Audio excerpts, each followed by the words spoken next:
Apa-apa udah nggak perlu Tuhan. Gitu. Nah, negara-negara maju ini paling rawan dengan hal seperti ini. Makanya kita lihat negara-negara maju banyak kan bilang nggak ada agama, nggak ada Tuhan, karena mereka kaya. Kemana-mana rumah sakit semua oke, mereka punya uang. Makanya Yesus bilang susah. Tapi yang miskin jangan bangga dulu. Orang miskin juga susah masuk kerajaan surga menurut saya, saudara. Karena ini nggak ada hubungannya dengan harta, nggak ada hubungannya dengan jumlah uang, nggak ada hubungannya dengan materi. Tapi ini bicara tentang apa? Sikap hati. Nah, yang kaya-kaya di tempat ini bersyukurlah. Yang kaya katakan amin. Ya, karena saudara, kalau saudara kaya banyak uang seperti Pak Melvin contohnya, haleluya. Katakan amin Pak Melvin ya. Ya, banyak uang, banyak rezeki, saudara tetap bisa berkenan di hati Tuhan. Karena ini bicara sikap hati, ya. Kondisi yang tidak berdaya. Nah, sekarang pertanyaan selanjutnya, apa yang dimaksud dengan kerajaan sorga?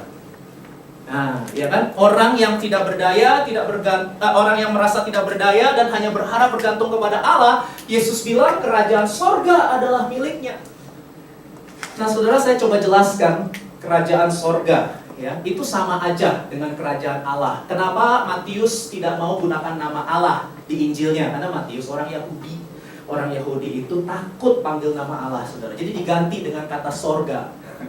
Jadi sebenarnya kerajaan sorga dengan kerajaan Allah itu sama aja, saudara. Itu bicara tentang pemerintahan Allah sebagai raja.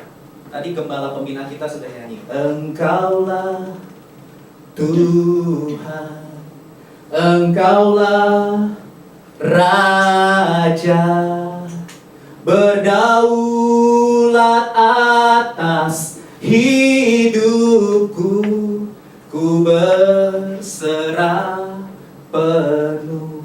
Itu dia kerajaan Allah. Itu dia kerajaan Allah. Saya suka cita juga tadi gembala pembina nyanyi lagu itu ya. Jadi pas nih sama yang mau saya sampaikan. Jadi gampang ingatnya, saudara ya. Jadi bisa nyanyi-nyanyi itu diulang-ulang. Jadi kerajaan sorga atau kerajaan Allah itu nggak bicara tempat.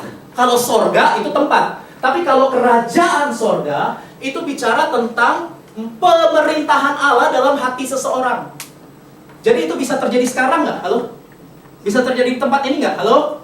Bisa, saudara. Allah memerintah dalam hidup seseorang. Itu bisa terjadi di masa kini. Nggak usah tunggu nanti pas sudah meninggal dunia. Ya, nggak tahu siapa yang mau duluan? Ya, Mike Mohede menyusul cepat banget ya. Baru umur berapa? 32 tahun. Ampun. Mau konser bareng David Foster, betul ya? Siapa yang nyangka mau merit sis? Yang sudah punya pasangan mau merit, nggak kesampaian ya. Jadi yang punya waktu menikahlah ya. Nggak, maksud saya hidup itu singkat, hidup itu pendek. Pasti kalau kita lihat Mike Mohede, kita akan berpikir, wow, dia akan menjadi orang hebat, dia menjadi orang sukses, dia akan menjadi artis yang dikenal dunia dan lain sebagainya. Mana ada yang mikir usia 32 tahun. Tapi ingat-ingat, Yesus juga meninggal di usia muda, 33 tahun, saudara. Jadi silakan saudara menghitung sendiri umur saudara berapa sekarang ya. Enggak. Kita nggak pernah tahu ya. Kita nggak pernah tahu, saudara. Kita nggak pernah tahu. Nah, kenapa saya ngomong itu ya? Saya tadi lagi bicara apa ya? Kerajaan Allah ya. Allah pemerintah dalam hidup. Terima kasih Siska. Nah, saudara, jadi orang yang tidak berdaya, yang berharap dan bergantung hanya kepada Allah, maka pemerintahan Allah terjadi atas dirinya. Nah, ciri-cirinya apa? Saudara mungkin menatap saya dan bertanya, pemerintahan Allah itu abstrak, ciri-cirinya apa? Apa ciri-cirinya? Apa ekspresinya kalau Allah memerintah dalam hidup saya, memerintah dalam hidup seseorang? Ada nggak ciri-cirinya yang bisa kelihatan? Ada, saudara. Coba lihat Roma pasal 14 ayat 17. Kita bisa tahu apakah Allah memerintah atau tidak dalam hidup kita. Ini dia, Roma 14 ayat 17. Mari kita baca bersama 2, 3. Sebab kerajaan Allah bukanlah soal makanan dan minuman, tetapi soal kebenaran, damai sejahtera, dan ada nggak di hidup saudara setiap hari? Halo? Kebenaran, damai sejahtera, dan sukacita. Ada tantangan? Ada. Ada pergumulan? Ada. Ada orang-orang nyebelin? Ada. Ada orang-orang ngeselin? Ada. Tapi tetap kebenaran, damai sejahtera, dan sukacita yang memerintah dalam hidup orang itu. Kalau itu terjadi dalam hidup saudara dan saya, itu artinya Allah memerintah dalam hidup kita. Kerajaan Allah ada di dalam kita. Dan ini sebenarnya desain awal Tuhan dalam hidup manusia. Tuhan itu ciptakan manusia, desainnya jelas. Dari dia, oleh dia, bagi dia. Kemuliaan sampai selama-lamanya. Roma 11 ayat 36. God-centered. Manusia itu adalah ciptaan yang hidupnya harus berpusat kepada Tuhan. Sampai ada lagunya, Jesus is the center of my life. Itu Alkitabiah lagu itu. Karena memang desain awal manusia itu kita harus God-centered, Christ-centered, berpusat kepada Tuhan. Tapi arah kehidupan ini berubah di kitab Kejadian pasal 3 sampai hari ini. Pada saat manusia jatuh di dalam dosa, arahnya berubah. Bukan dari Tuhan, oleh Tuhan, bagi Tuhan, tapi dari aku, oleh aku, buat aku kemuliaan sampai selama-lamanya. Itu dia. Yang penting aku senang, aku menang. Persetan orang susah karena aku gak peduli. Yang penting asik, sekali lagi asik, saudara. Gak tau lagu itu gak apa-apa. Saya mencoba menerjemahkan saja supaya ngerti gitu. Kalau gak susah, saudara. Dosa itu adalah manusia tidak mau diatur Tuhan. Nah itu gitu aja bahasanya biar gampang. Dosa itu adalah manusia gak mau diatur Tuhan. Maunya ngatur Tuhan atas nama hak asasi manusia. Apa itu kalau pernikahan harus laki-laki dan perempuan? Kejadian pasal 1 ayat 27-28. Salah itu ayat itu. Atas nama hak asasi manusia. Laki-laki boleh dengan laki-laki, perempuan juga boleh dengan perempuan. Kita harus menghargai semua perbedaan. Padahal Tuhan sudah ngomong di Kejadian pasal 1 ayat 27-28. Manusia diciptakan segambar serupa dengan Allah, laki-laki dan perempuan. Terus Allah berfirman, Allah memberkati mereka dan Allah memerintahkan mereka untuk apa? Beranak cucu. Kita semua tahu yang namanya beranak cucu itu harus laki-laki dan udah gitu aja. Udah tahu kan? Tapi manusia nggak mau diatur oleh Tuhan. Orang manusia nggak mau diperintah oleh Tuhan atas nama hak asasi sekarang. Dan saya bersyukur Indonesia sampai sekarang tegas sekali dengan sikap tolak LGBT. Doain terus Indonesia. Sementara negara-negara lain semua yang mayoritas Kristen udah semua udah pada kepak-kepak, saudara. Amerika nyindir-nyindir lagi. Tapi saya bersyukur Indonesia masih tegas. Indonesia masih pada sikapnya tolak LGBT. Wah Indonesia, ya memang ini bangsa satu ini luar biasa. Doain terus bangsa kita, saudara. Keras mereka tetap pada prinsip kebenaran. Dan saya percaya itu karena doa orang-orang kudus, gereja Tuhan yang terus berdoa untuk bangsa Indonesia. Saudara, kenapa manusia berdosa? Karena manusia hanya mau berpusatkan kepada diri sendiri. Yang penting aku senang, yang penting aku menang. Mau dia susah kek, mau dia nangis kek, mau dia menderita kek, mau dia kehilangan, gak apa-apa.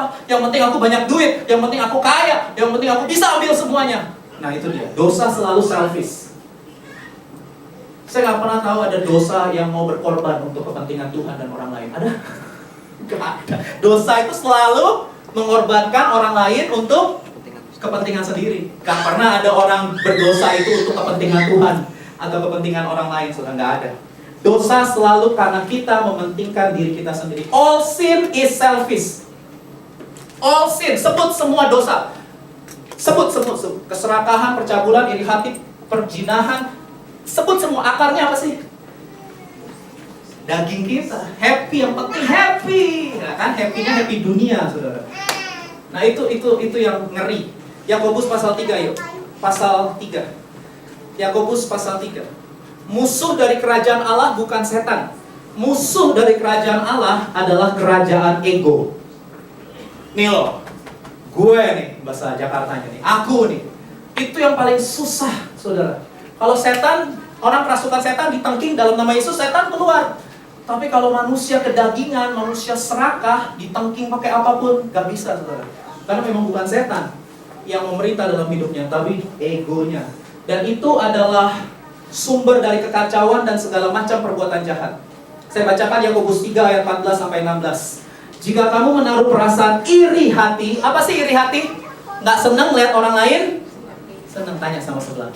Kamu senang gak kalau lihat orang lain senang? Kamu sedih gak kalau melihat orang lain sedih? Manusia tuh Saya percaya bukan BIC. Halo, amin? Bukan ya sis ya. Kalau kita sedih melihat orang lain sedih, ya. Kita senang kalau orang lain senang. Ya, itu Alkitabiah. Tapi banyak orang-orang di luar sana senang kalau melihat orang lain sedih. Dan sedih kalau melihat orang lain punya pacar duluan. Lebih pinter, ya. Prestasinya lebih tinggi dari kita, nilainya lebih tinggi dari kita, duitnya lebih banyak dari kita, pekerjaannya jauh lebih banyak. Tapi saya percaya, saya melihat di wajah saudara tidak ada, sama sekali tidak ada. Kulihat di wajahmu penuh kemuliaan Tuhan. Jika kamu menaruh perasaan iri hati dan kamu mementingkan diri sendiri, janganlah kamu memegahkan diri dan janganlah berdusta melawan kebenaran. Itu bukan hikmat yang datang dari atas, tapi dari dunia, dari nafsu manusia dan dari setan-setan. Ayat 16 baca bersama 2-3. Sebab di mana ada iri hati dan mementingkan diri sendiri, di situ ada kekacauan dan segala macam. Sebut sendiri, segala macam perbuatan jahat akarnya adalah iri hati, mementingkan diri sendiri. Apa itu? Self-centered. Me, myself, and I. Semuanya tentang aku. Ya. Dan itu dia, saudara, yang menjadi sumber kekacauan dan segala macam perbuatan jahat. Karena manusia tidak mau diperintah oleh Tuhan, tidak mau diatur oleh Tuhan, tidak mau tunduk pada otoritas Tuhan. Berontak terhadap orang tua, tidak tahu berterima kasih, tidak tahu mengasihi, tidak mau berdamai, suka menjelek-jelekan orang, tidak dapat mengekang diri, garang, tidak suka yang baik, suka mengkhianat, tidak berpikir panjang, terbelenggu dengan percabulan, perjinahan, penyimpangan seksual. Banyak banget, saya bacain capek gitu. Itu semua intinya apa? Gak mau diatur oleh Tuhan. Maunya kita yang ngatur Tuhan. Alkitab aja udah kita atur sekarang dengan tafsiran kita sendiri demi nama hak asasi manusia. Ya itulah yang terjadi. Saudara, kita tetap harus mengasihi orang berdosa, tapi dosa harus dibenci. Ngerti kata-kata saya? Kita mengasihi orang berdosa, tapi kita benci dosa. Bukan benci orangnya ya, benci perbuatannya, saudara. Memang beda tipis. Tapi saya percaya saudara bisa. Kita tetap mengasihi orangnya, tapi kita nggak setuju dengan perbuatan dosa. Nggak pernah setuju. Edwin Louis Cole berkata, pride always brings you into bondage, but humility always brings you into freedom.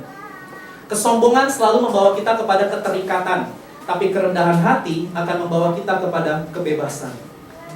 Amsal pasal 18 ayat 12 berkata begini, tinggi hati mendahului kehancuran, tetapi kerendahan hati mendahului kehormatan. Saya nggak janjian sama Winda. Tanya sama Winda, saya nggak janjian. Dan temanya apa, kok mau sharing di Cool, terserah, bebas. Tapi kemarin dia sharing tentang kerendahan hati. Dan saya kaget, tapi saya harus cool. Padahal pas dia bilang, saya mau sharing kerendahan hati, langsung loncat roh saya. Loh kok sama dengan besok? Ya, bisa sama, dia bisa menyampaikan firman Tuhan di Cool kemarin, rumah misi itu rendah hati. Padahal saya nggak kasih tema ke dia, biasanya saya suka kasih tema. Tapi karena dia baru pertama kali, udah deh saya bebasin. Terserah Tuhan bicara apa sama kamu. Ternyata Tuhan bicara sama dengan apa yang ada di hati saya, tentang kerendahan hati. Dan ayat ini kemarin sudah dibaca. Terima kasih Winda, luar biasa.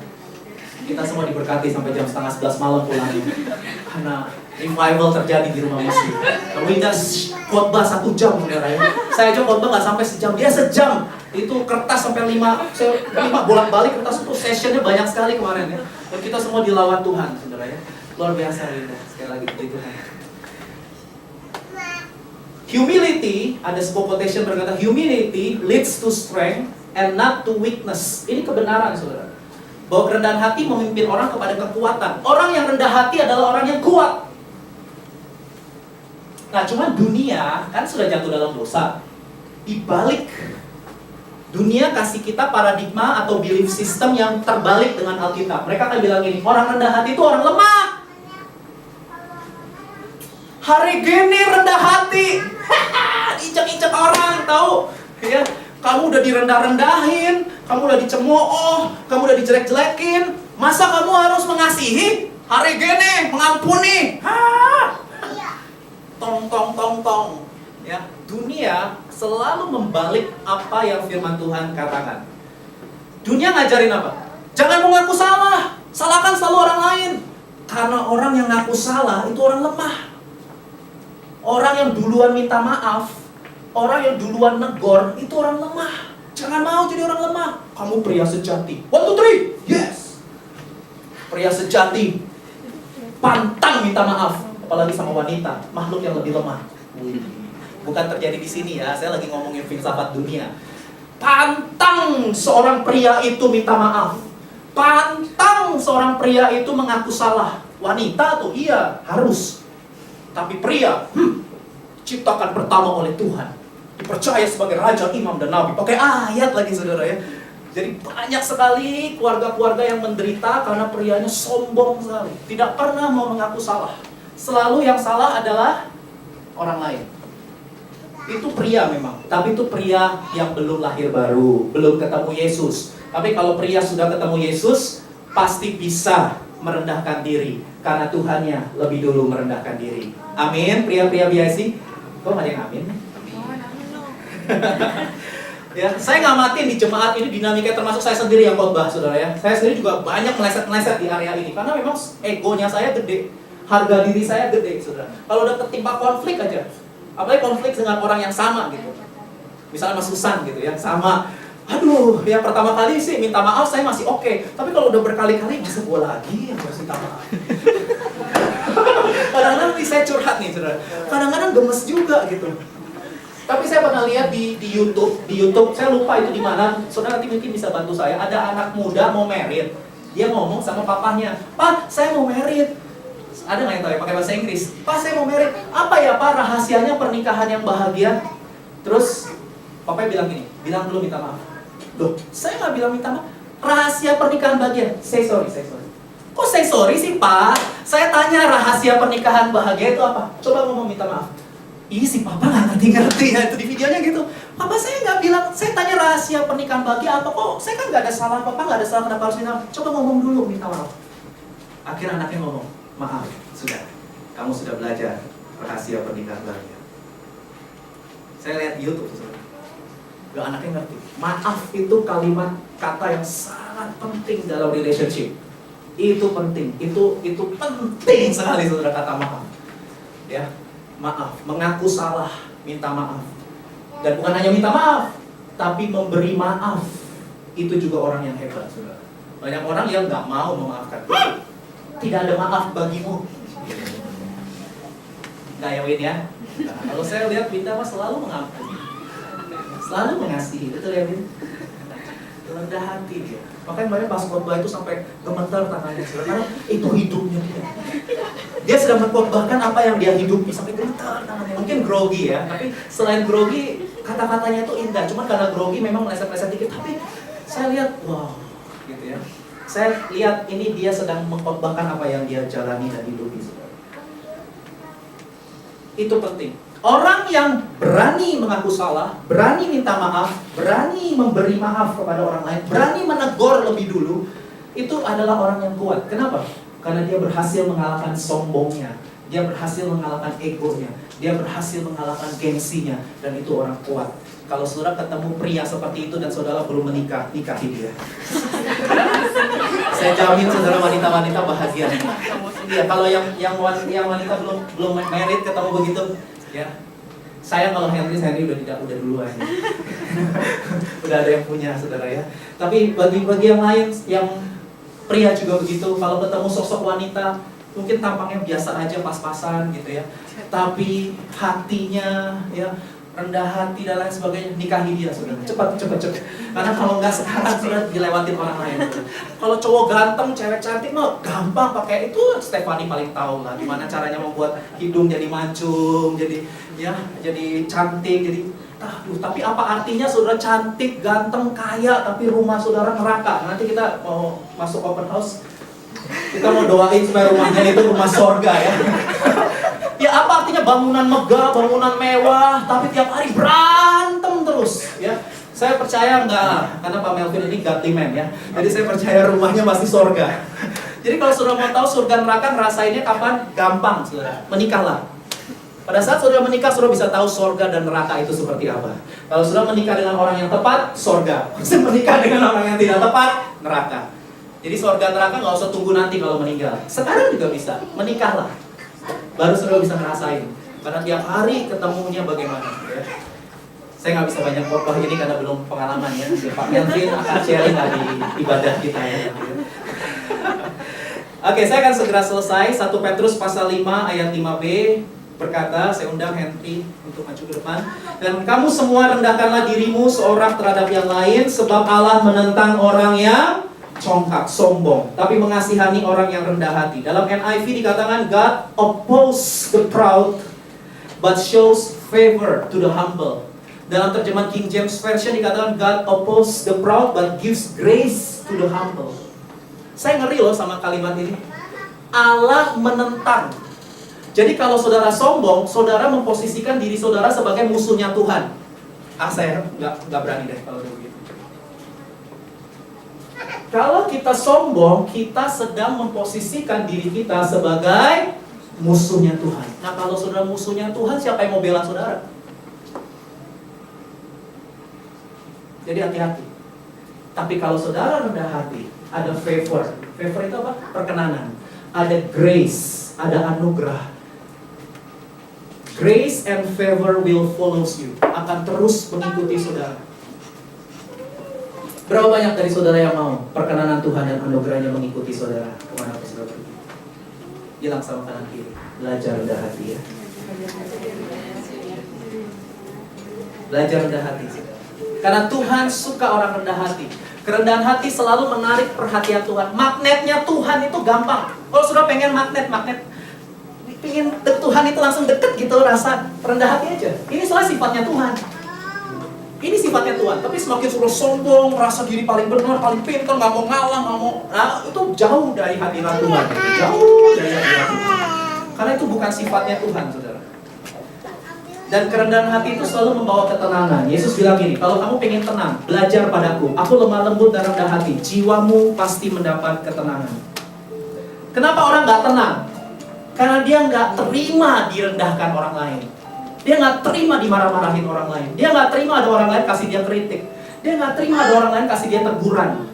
Buang sampah pada tempatnya dong. Suka-suka gue buang sampah di mana? Ya kamu harus jaga kebersihan dong. Kaget ya Enki? Biar nggak ngantuk. Ya. Saya lihat masih ada orang-orang yang begitu di Indonesia, saudara. Buang sampah sembarangan terus ditegur. Pak, buang sampah. Kamu siapa? Ada, saudara. Tapi di Indonesia. Maka harus banyak berdoa buat Indonesia ya. Masih ada orang-orang yang begitu. Kalau di Korea mungkin takut ya, karena di Singapura juga takut. Coba-coba dendanya berapa dolar itu. Ya, tapi di Indonesia saya masih lihat orang-orang begitu, saudara. Dan ditegur ngamuk. Saya lihat kan, saya di belakangnya. Ditegur ngamuk. Karena yang negur lebih muda memang. Tapi saya salut sama anak-anak muda ini, berani negur, saudara. Buang, padahal negurnya halus loh. Jangan buang di sini, buang di tempat sampah. Kamu siapa? Waduh, ngeri. Jangan nikahi orang model begitu, saudara. Ya, orang yang rendah hati itu nggak tersinggung. Karena rendah hati udah rendah banget. Mau direndahin gimana lagi, kata Winda? Mau direndahin gimana lagi, dia udah rendah. Jadi mau dibilang jelek lu, dia nyantai aja. It is well with my soul. It is well. Orang sampai bofat tuh apa ya? Orang sampai pusing, ini orang dijelekin, diremehin, direndahin, dimaki-maki. Kok tetap suka cita ya? Happy aja hidupnya. Udahlah, cari orang lain aja. Capek ketemu orang begini. Dan dia happy, saudara. Yesus bilang gitu, gak mudah tersinggung. Dan gak berusaha membuktikan kehebatan dirinya. Dan saya berdoa pelayan di HIC, mari kita belajar hal ini. Kita bisa unity kalau kita rendah hati. Pernikahan mau bahagia harus humility kuncinya. Kalau nggak ada satu ini, mau pintar, mau cantik, mau ganteng, kaya, banyak duit, nggak bisa. Susah. Harus punya yang satu ini. Rendahkanlah dirimu satu dengan yang lain. Konklusi, selesai saya akan sambung lagi ucapan-ucapan bahagia selanjutnya di kesempatan yang akan datang. Miskin di hadapan Allah yang dimaksud oleh Yesus adalah sikap hati. Mari kita baca bersama yuk, 2, 3. Sikap hati yang merasa tidak berdaya, yang hidupnya bergantung dan berharap hanya kepada Allah, sehingga pemerintahan Allah terjadi atas dirinya. Mari kita berdoa.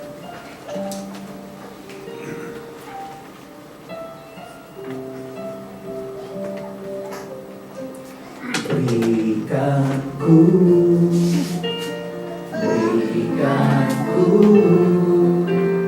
berikan ku hatimu.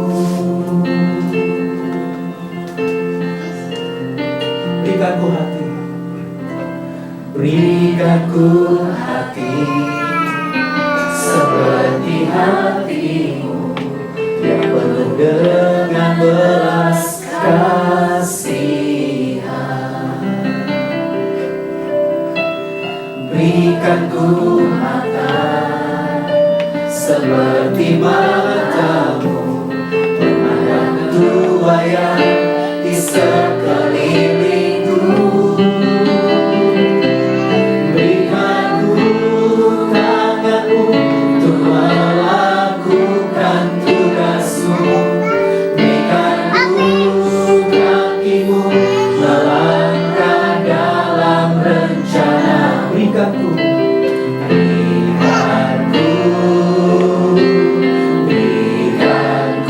saya udah kita bagi berdiri sudah. Berikan ku hatimu, berikan ku tanganmu untuk melakukan tugasmu. Berikan ku kakimu melangkah dalam rencana. Berikan ku, berikan ku, berikan ku, berikan ku hatimu. Berapa banyak dari saudara yang mau punya hatinya Tuhan? Hatinya Tuhan itu rendah hati. Itu magnetnya. Udah deh. Perkenanan Tuhan, anugerah Tuhan, saudara.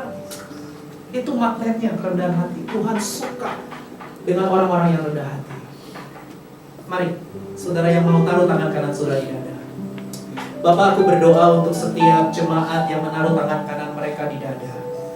Mereka semua mau menyenangkan hatimu Tuhan. Mereka semua mau memperkenan hatimu Tuhan. Ini bukan tentang kami Tuhan, ini tentang Engkau. Engkau segala-galanya buat hidup kami.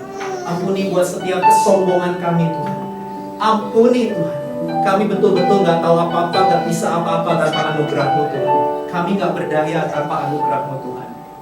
Kami sudah lihat itu dalam hidup kami. Terima kasih Roh Kudus, meteraikan Tuhan firman-Mu dalam hidup kami. Bebaskan jemaat-Mu dari kepahitan. Bebaskan jemaat-Mu dari ketidaktenangan. Bebaskan jemaat-Mu dari kegelisahan karena perkataan orang lain, karena sikap orang lain, karena perbuatan orang lain. Karena kami tidak hidup menurut orang lain, kami hidup menurut Tuhan. Dan Engkau adalah pusat perhatian kami, Engkau pusat hidup kami. Jesus, You are the center of my life. Meteraikan ini Tuhan, terjadilah dalam nama Yesus. Kebenaran, sukacita, dan damai sejahtera memerintah dalam hati. Terima kasih Tuhan Yesus. Kami memberkati BIC Korea. Kami memberkati Gembala Pembina kami, Pastor Niko Nyotora Harjo dan keluarganya. Kami memberkati senior pastor kami, Pastor Johan Handoyo dan keluarganya. Kami memberkati overseer kami, Pastor Haruli dan keluarga. Tuhan, anugerah-Mu atas para pemimpin rohani kami. Berkati retreat BIC 2016 Tuhan. Biar banyak jiwa-jiwa mengalami kehadiran-Mu. Total freedom, pembebasan seutuhnya Tuhan. Urapi Pak Johan yang akan melayani firman di retreat tahun ini Tuhan. Para panitia, kami percaya anugerah-Mu nyata melimpah untuk retreat BIC tahun ini. Terima kasih Bapak, terima kasih. Dan sebentar kami mau pulang, kami rindu terima berkat dari Tuhan. Mari buka hatimu, tengadahkan kedua belah tanganmu dan terimalah berkat Tuhan. Tuhan memberkati engkau dan melindungi engkau. Tuhan menyinari engkau dengan wajahnya dan memberi engkau kasih karunia. Tuhan menghadapkan wajahnya kepadamu dan memberi engkau damai sejahtera. Pulanglah, kasihilah Tuhan Allahmu dengan segenap hati, jiwa, kekuatan, dan akal budi. Dan kasihilah sesamamu manusia seperti dirimu sendiri. Mulai dari sekarang sampai Maranatha, datanglah segera ya Tuhan Yesus. Kami semua merindukanmu. Dalam nama Yesus semua ini berkati dan siap jadi berkat. Sama-sama berkata amin. Tepuk tangan yang meriah buat Tuhan. Haleluya. Silakan duduk saudara sekalian. Jemaat yang baru pertama kali datang jangan langsung pulang. Kami mau berkenalan. Mari kita ke lantai 6. Ada Dunkin Donuts yang tersedia buat saudara sekalian. Mari saya ajak kita jabat tangan satu dengan yang lain. Dan para pelayan Tuhan mari maju ke depan. Tuhan Yesus memberkati berlimpah-limpah. Haleluya.